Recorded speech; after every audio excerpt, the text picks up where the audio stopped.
She texted at 9:47 p.m. Business conference extended. Be home next week. I stared at the message for a long moment before typing my reply, slow, deliberate. Don't rush. The divorce conference just started here. 2 minutes later, her response appeared. Just 3 words. Please don't. That was the sound of a liar realizing she'd finally run out of places to hide. We'd met 6 years ago at a seminar in Chicago. She arrived late, slipping into the room halfway through my presentation, her hair still damp from the rain. I remember how she whispered an apology when our eyes met. And for reasons I'll never fully understand, I believed her. Maybe that's where it all began, my weakness for sincerity that wasn't real. She used to laugh easily back then, a sound that filled rooms and erased doubts. I thought we shared ambition.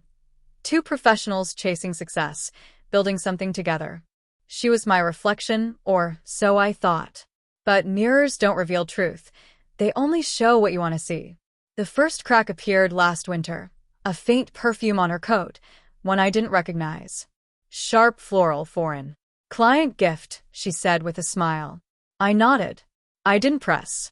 You don't catch snakes by stomping, you wait. Then came the late-night calls. Work stress, she claimed. I let it go. My father once told me, when you suspect betrayal, don't confront. Observe. So I did. Patterns began to form, slow and silent, like frost on glass. The trips grew longer. The excuses sharper. Her phone, once left face up, started staying face down. The day I knew for sure was almost accidental. Her iPad pinged while she was in the shower, the same notification sound as her phone. She'd forgotten they were synced. Just one message. That's all it took. Last night was perfect. Can't wait for next weekend. Same hotel. His name was Daniel, the CFO of her firm. Married. Predictably, pathetically married. I remember the quiet that followed. No anger. No heartbreak. Just silence, like the world had stopped breathing. Then I realized she wasn't the one who'd changed. I was. For the next 2 months, I planned. Not revenge, not at first. Just clarity. But clarity has a way of sharpening into purpose. I started with her finances. We had joint accounts, shared assets, a mortgage under both names.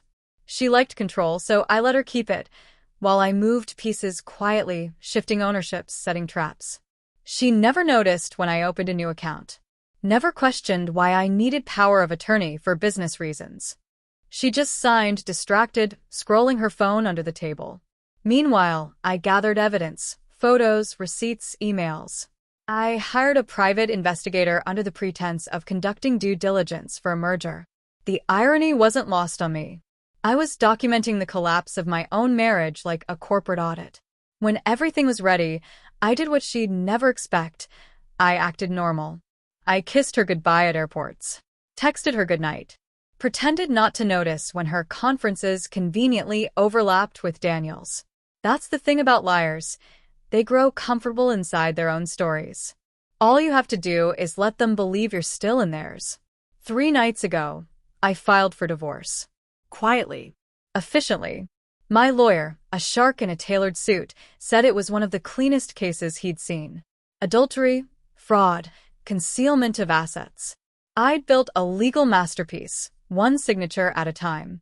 This morning, while she was still at her conference, Daniel's wife received a folder in her email. Photos. Messages. Hotel receipts. Proof.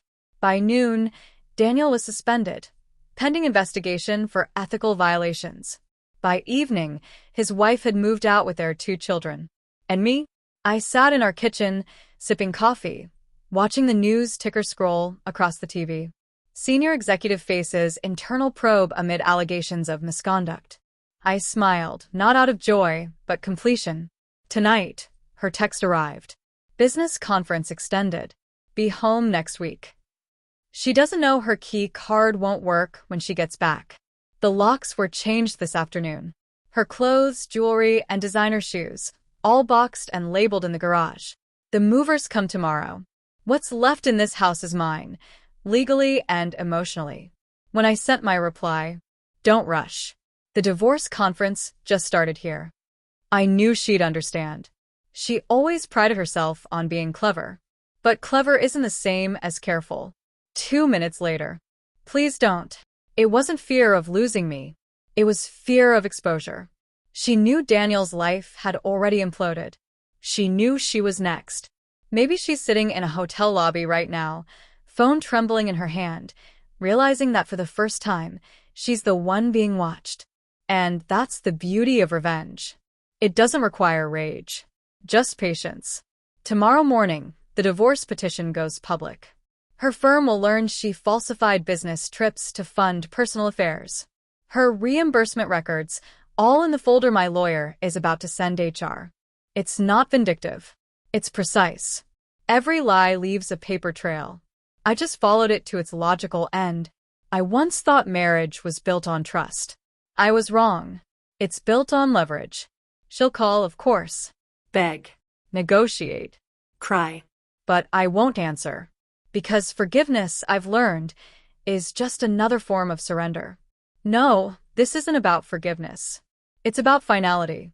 By the time she returns, she'll find the house stripped of everything familiar. Except one thing, the framed photo from our honeymoon.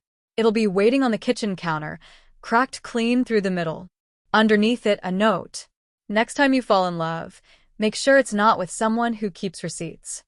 I used to think endings were loud, full of shouting, slammed doors, tears. But this one, it's quiet, Clean. surgical. Because when love dies slowly, you don't bury it with flowers. You dissect it. And when you're done, you write your own epitaph. Please don't. She should have thought of that before she did.